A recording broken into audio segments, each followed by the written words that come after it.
Hi everybody. Today's geometry lesson is going to be picking up where we left off on something last week about segments. We saw a picture like this one in the middle left of the page with D, E, and F and the numbers 7 and 27. And we talked about what that meant and how they were labeled. But these pictures where all 3 points are on a perfectly straight line has a special name and has special math that goes with it. It's very easy at first, and then we just need to say how does it get a little bit harder as we move to high school level geometry. First, the vocabulary at the top. What do we call these pictures like D, E, and F all in the same line? Well, we call those 3 points, the word we learned from an earlier about a geometry, is collinear. Collinear meaning all in the same line. We call points D and F at the beginning and end endpoints, but point E is sort of in the middle. So people sometimes think, well, we have endpoints, and then we have a middle point we call a midpoint. No, careful. Point E is not a midpoint. Point H is not a midpoint. Why? Because they're not perfectly in the middle. We're going to talk about perfectly in the middle this week. We're just not there yet. So, before we get to those, when you have a point that's somewhere there, but not perfectly in the middle, it's somewhere between.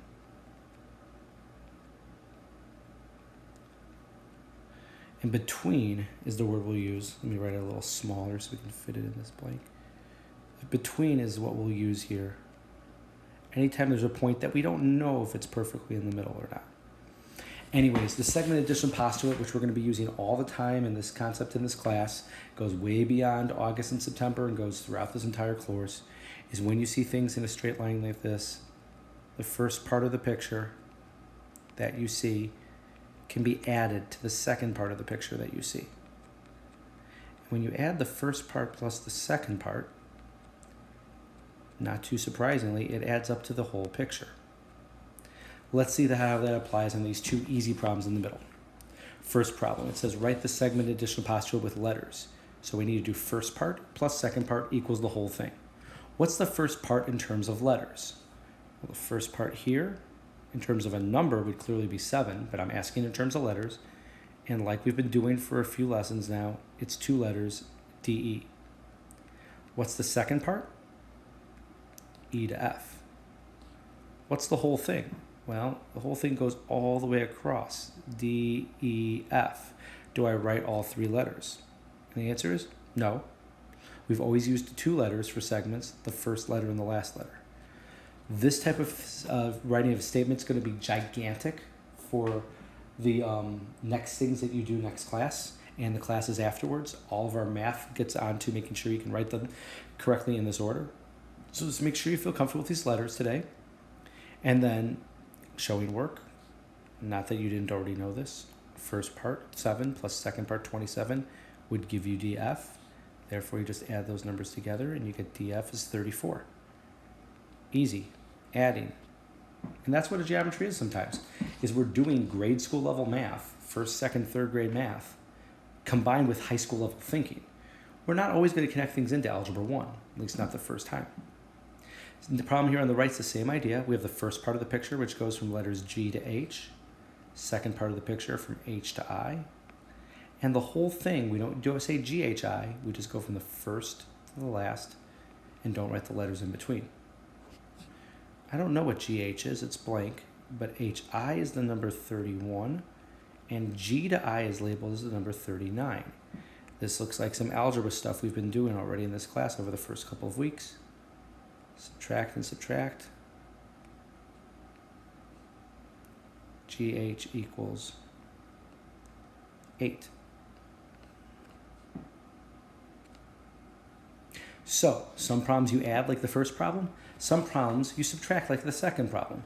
We'll talk about how to decide between adding and subtracting as we finish up this worksheet, but let's do the bottom problems first. What do we have to do besides adding or subtracting and deciding between them? We have to also be able to draw our own pictures. The difference between the middle problems and the bottom problems is, what if they don't give you a picture and want you to calculate an answer? How do you know what to do that? Well, the same thing, you have to draw a picture just like the other ones. So draw a picture just like what was there before. Now it says, suppose Q is between R and S. Some people like to draw Q on the left, R in the middle, S on the right. No, just because the order of the sentence goes Q, R, and S does not mean the letters have to go in that order. And it tells you what order the letters have to go in. It says, suppose Q is between. If it says suppose Q is between, where does Q have to go? Right there in between, with R on one side and S on the other. You also want to get used to putting in your numbers on the picture. Now this looks just like the problem right above it. So I'll use letters and add. First part plus second part equals the whole thing. And we'll do the same thing with numbers. 17 plus 12 adds to 29. Same thing on the right. Of course, there's going to be something different with this problem on the right than the left, but it's the same idea. Draw yourself a picture. What order the letters have to be if T is between V and W? Don't just write T, V, W. T is between, so make sure T goes between. And then V and W, one of them can go on one side, one of them can go on the other. It starts by saying down here in the letters that VW is 37. V to W is 37. It says that TW is 22.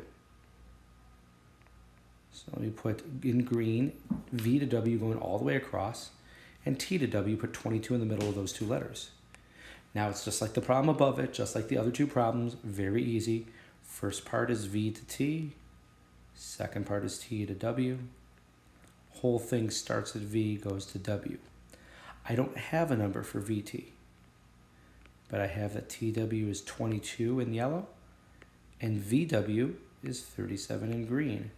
So like the problem above it, it's a subtraction problem. Didn't realize that at first, but it makes sense after I've written out the whole problem.